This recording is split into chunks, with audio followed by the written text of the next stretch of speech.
आपदामपहर्तारं दातारं सर्वसंपदां लोकाभिरामं श्रीरामं भूयो भूयो नमाम्यहम्।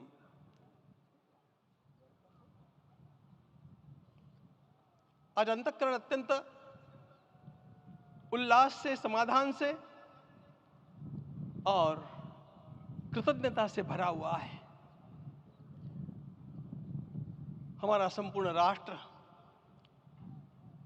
और पूरा विश्व भी आज भगवान श्री राम की प्रतिष्ठा से आलोकित होने का पर्व आरंभ हो चुका है।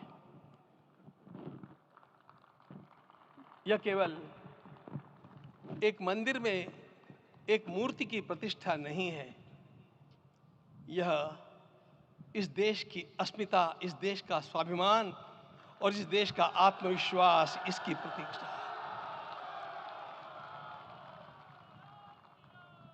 500 वर्षों की प्रतीक्षा के पश्चात यह संभव हो सका। इसके जो अनेक कारण हैं, उनके ऊपर तो आलोक हमारे सारे सम्माननीय अभ्यागत डालेंगे ही। मैं केवल एक काम के लिए यहां पर खड़ा हूं, छोटा सा काम। कारण तो अनेक होते हैं, लेकिन अनेक कारण मिलते मिलते आखिर वे एक विशिष्ट स्तर तक पहुंच जाते हैं और उस स्तर पर कोई महापुरुष हम लोगों को उपलब्ध होता है और उस विभूति के कारण युग परिवर्तित हो जाता है। इस प्रकार का परिवर्तन लाने के लिए अपने जीवन को साधना पड़ता है और इस प्रकार जीवन साधने वाले हमारे इस देश की परंपरा के अनेक महान रत्नों में आज हम लोगों को समय की आवश्यकता, युग की आवश्यकता, सनातन के अंतःकरण की आवश्यकता के रूप में हमारे सम्माननीय प्रधानमंत्री जी प्राप्त हुए हैं।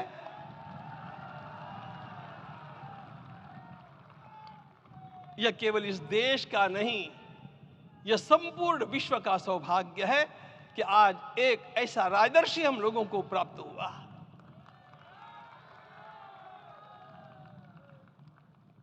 आपके मंगल हाथों से आज प्रतिष्ठा होने की बात थी, वह स्वाभाविक भी था, वो होना ही था मित्रों।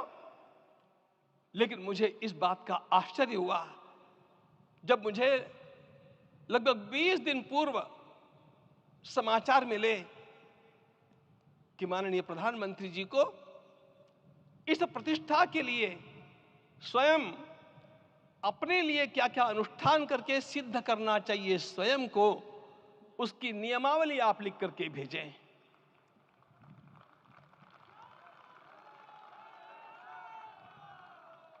जिस प्रकार का हमारे देश का राजनीतिक माहौल है, कोई भी आकर के किसी भी समय कुछ भी कर्म करके चला जाता है, वो उद्घाटन हो, चाहे पौधारोपण हो, चाहे कुछ भी हो, लेकिन उसके लिए मैं अपने को सिद्ध करूं, इस प्रकार की भावना कहां होती है? यदि किसी ने पूछा तो मैं कहूंगा कि यहां होती है।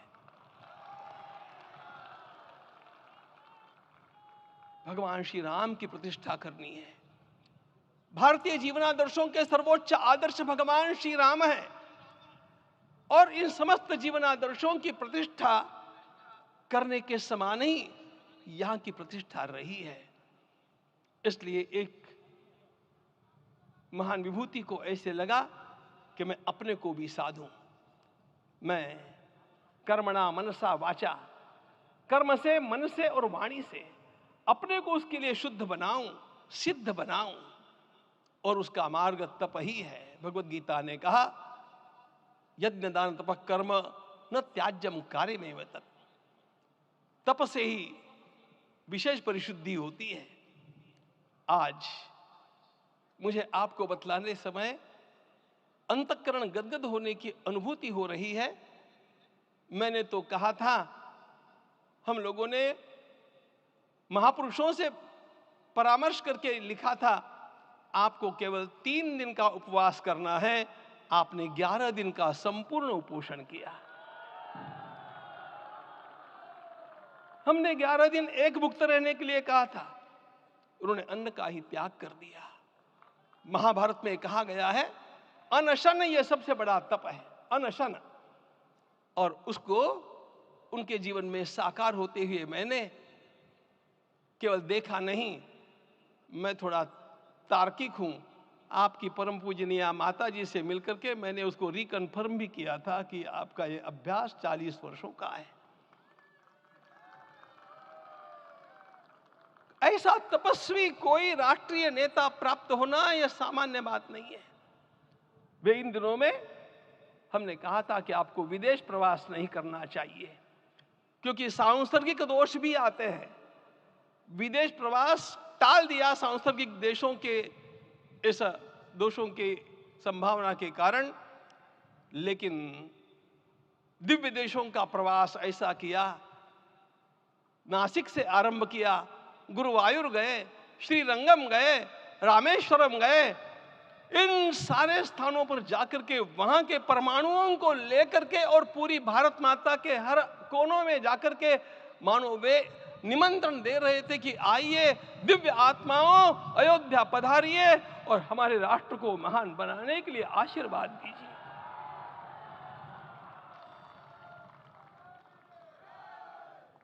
हमने केवल कहा था 3 दिनों तक आपको भूमि शयन करना चाहिए। 11 दिनों से आप भूमि शयन कर रहे हैं। इस कड़कड़ाती ठंड में इस प्रकार का शयन करना, मित्रों, ब्रह्मा जी ने सृष्टि को निर्माण किया। उस समय उन्होंने एक शब्द को सुना था। भारत की संस्कृति का सबसे मूल शब्द है तप, तप इति। हमारे पूज्य गुरुदेव के गुरुदेव परम गुरु कहा करते थे, कांची के परमाचार्य जी महाराज, तपश्चर। मैं जब भी उनसे मिलता था वे कहते थे तपश्चर। आज तप की कमी हो गई है और उस तप को हमने साकार आप में देखा। मुझे इस परंपरा को देखते हुए केवल एक राजा याद आता है जिसमें यह सब कुछ था, और उस राजा का नाम छत्रपति शिवाजी महाराज। छत्रपति शिवाजी महाराज।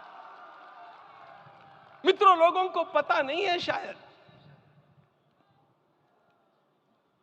वे स्वयं जब मल्लिकार्जुन के दर्शन के लिए श्रीशैलम के ऊपर गए, 3 दिन का उपवास किया, 3 दिन शिव मंदिर में रहे, और महाराज ने कहा कि मुझे राज्य नहीं करना है, मुझे संन्यास लेना है, मैं शिव जी की आराधना के लिए जन्मा हूं, मुझे संन्यास लेना है, मुझे वापस मत ले जाइए।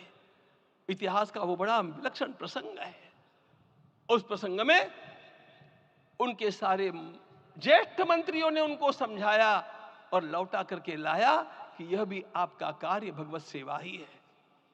आज हम लोगों को उसी प्रकार के एक महापुरुष ऐसे प्राप्त हुए हैं जिसको भगवती जगदम्बा ने स्वयं हिमालय से लौटा करके भेज दिया कि जाओ भारत माता की सेवा करो।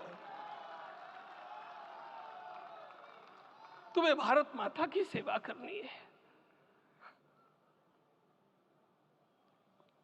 मैं अपने को कभी श्रद्धा रखने के बारे में भावुक नहीं पाता हूं, लेकिन कुछ स्थान ऐसे होते हैं जहां पर आदर के साथ अपना मस्तक अपने आप झुक जाता है। ऐसा एक स्थान हम लोगों को उच्च पदस्थ इस राजर्षि ने जब दिखाया तो मुझे छत्रपति शिवाजी महाराज के गुरु समर्थ रामदास स्वामी महाराज की याद आ गई। उन्होंने शिवाजी का वर्णन किया, निश्चयाचा महामेरु, निश्चयाचा महामेरु, बहुत जनासी आधारू, अखंड स्थितिता निर्धारू, श्रीमंत योगी, श्रीमंत योगी, श्रीमंत योगी। हम लोगों को आज एक श्रीमंत योगी प्राप्त हुआ।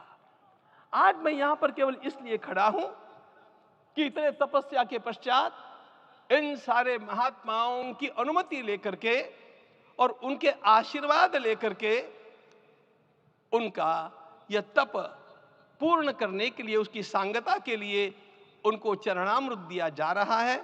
आप सबकी सहमति हो तो आप सब लोग ओंकार का घोष करके मुझे सहमति दें।